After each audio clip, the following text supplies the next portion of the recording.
Welcome back, friends. We have so much to catch you up on. Yeah, so you may have seen last week we were posting some pictures of us building a beautiful little Superadobe dome with a bunch of awesome people here on our property, and you probably have questions. Yeah, like why are you sidetracking and building a dome when you just started your house? Is it already finished? What is it for? Why again? Why are you doing this? And probably the biggest question, where are the videos? We saw pictures of it almost finished. Why have there not been any videos? Don't worry. We promise there are videos coming soon, but first we need a little bit of a backstory.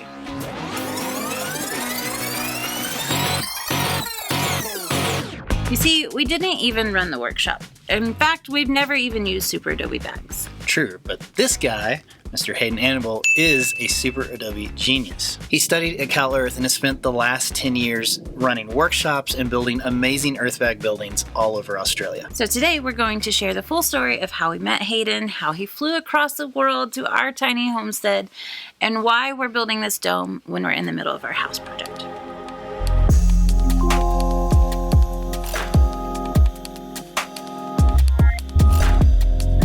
Back at the end of the summer, we shared our Hyper-Adobe roundhouse plans for the very first time. It was years of designing, experimenting, and planning finally becoming a reality. And a huge inspiration for our design was the Willow Inn Roundhouse, the first permitted earthbag structure in Australia. Turns out Hayden was actually hired to manage the earthbag construction of the Willow Inn Roundhouse. And we both followed each other without even realizing it. A whole lot of excited messages later, Hayden arranged for us to jump on a video call with himself and the family that actually designed the house and lived there. We had a great conversation with them, which you can watch right here, and it really helped inform some of the final changes to our own floor plan. Also, while we were talking to Hayden, he started floating the idea of coming to help us work on our own house. I mean, who does that, honestly?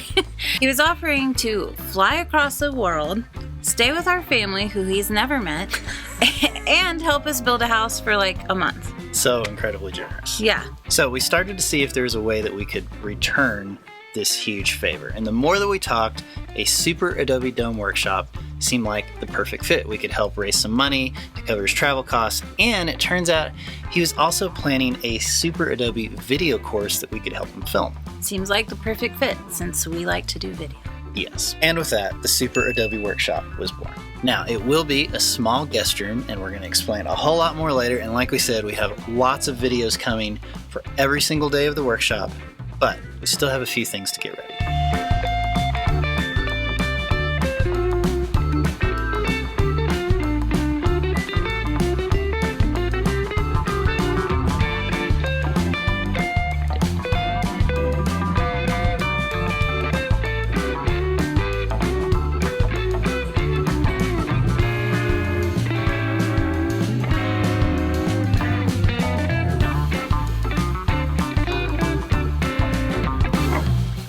Okay, we're out this morning and we are going to build some frames for windows, doors, and a special little opening that we're not gonna tell you about quite yet. But we have this plywood. It's all just scrap wood at this point that we're using 2x4s and plywood to make our arched forms.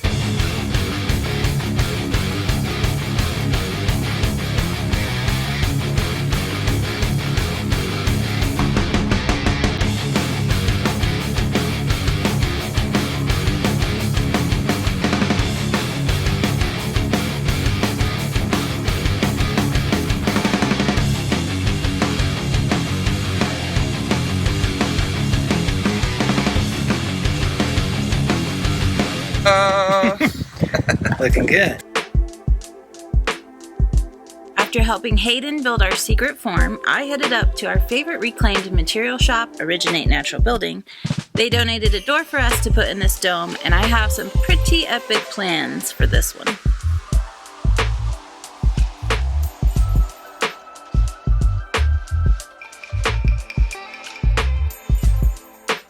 So we're making an adjustment on the fly. Yeah, massively.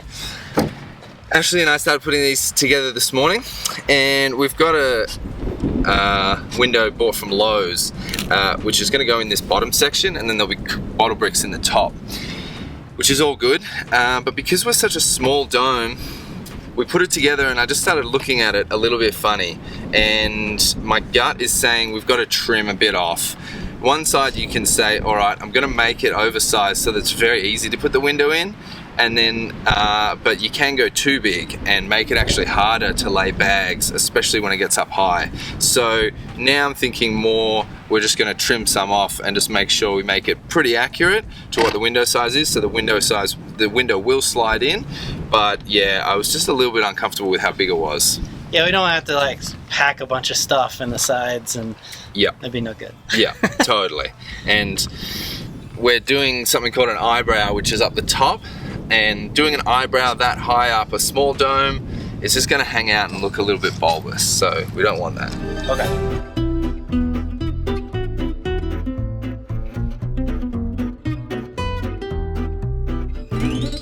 Oh yeah. Here's a little compass instead of using a piece of string which can stretch when we're just trying to make the arc, either a lancet arch or this is a hemispheric arch. It's just a piece of wood with a hole and a screw in it, and the hole fits a pencil.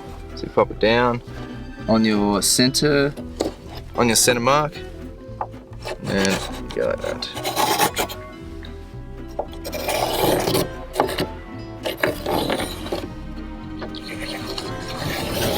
This, because we're making this part smaller, we're gonna shrink down the arch part too. Yeah, radius has to get smaller because we've made a smaller box.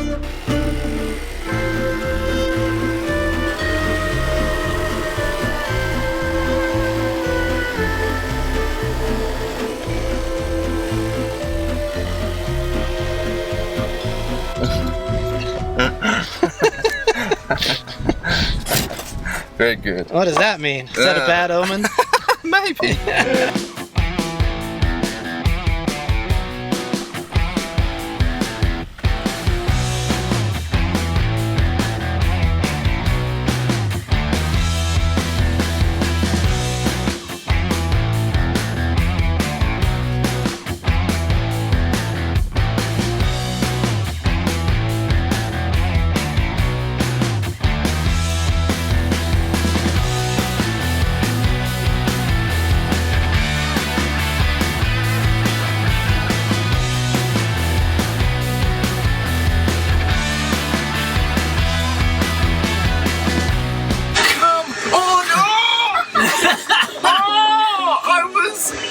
Actually, You were so I was second, and then I was third, and then I was Well, you know it's going to be a long day when you're drinking a Topo Chico at 8:53 in the morning. It's already been a long morning. We have a lot to do today, so we're still 2 days out from the workshop. Hayden's going to work on our door form for the little dome, and Adela and I have to go pick up some gifts and some groceries so we can get started on prepping food tomorrow for the first 2 days. And then Jonathan and I, before we even do that, we're going to go help a friend round up some pigs and put them in a trailer.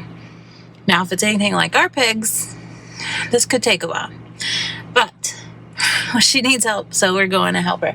And yeah, I'm going to take you along, show you the drama of loading pigs when you don't have, like, we're not set up for, like, pulling a trailer, having a chute.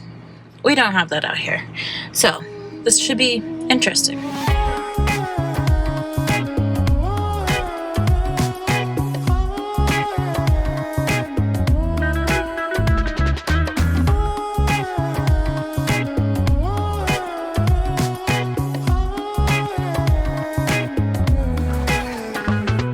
Well, that was way easier than our pigs. So Johnson and our friend are going to go to the butcher with those pigs, and then I've got to go run all the other errands.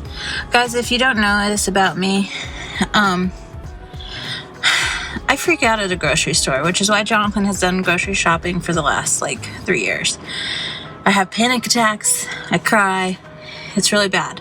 But I have to do it today because Jonathan's busy. Adelaide's gonna go with me though, so she may end up paying for it and then I go and cry. So bad.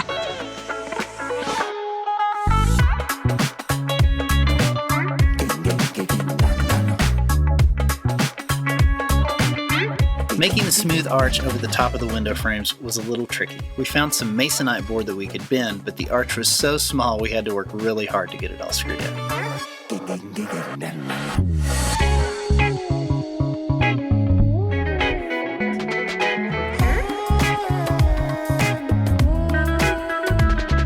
So here we have the largest form, which is the door form.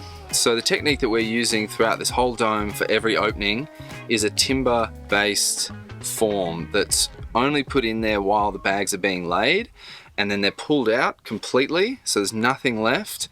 The spaces that are left are self-supporting, and then we put a frame for either a window or a door in there. The way that I make door forms is to use old pallets for two reasons. One, they're readily available almost anywhere in the world, and two, they're really strong. These forms are much deeper than what our bag width is, obviously. So the reason for that is because as the dome raises up, the bags need to step in, and that arch is very specific. You do need to pre-plan your form so that you don't accidentally run out of space by the time you get to the top of your dome. We already had this one constructed. Ashley had already made it for a previous project, and it just very coincidentally was the exact dimension. It's currently not connected because the top one, the bags will have come in the most, and we need to make sure that this arch is in enough to be able to catch our bags. So that's why we haven't attached it yet. Hayden wrote the forms, the food has been bought, and day one of the workshop is almost here. Oh my goodness. Are you ready? Can't believe it. Now remember, like we said, lots of videos. We're gonna have a video every single day of the workshop, and they're coming very soon. So keep an eye out, and we'll see you soon. I said soon a lot, didn't I? It's fine. We'll see you soon.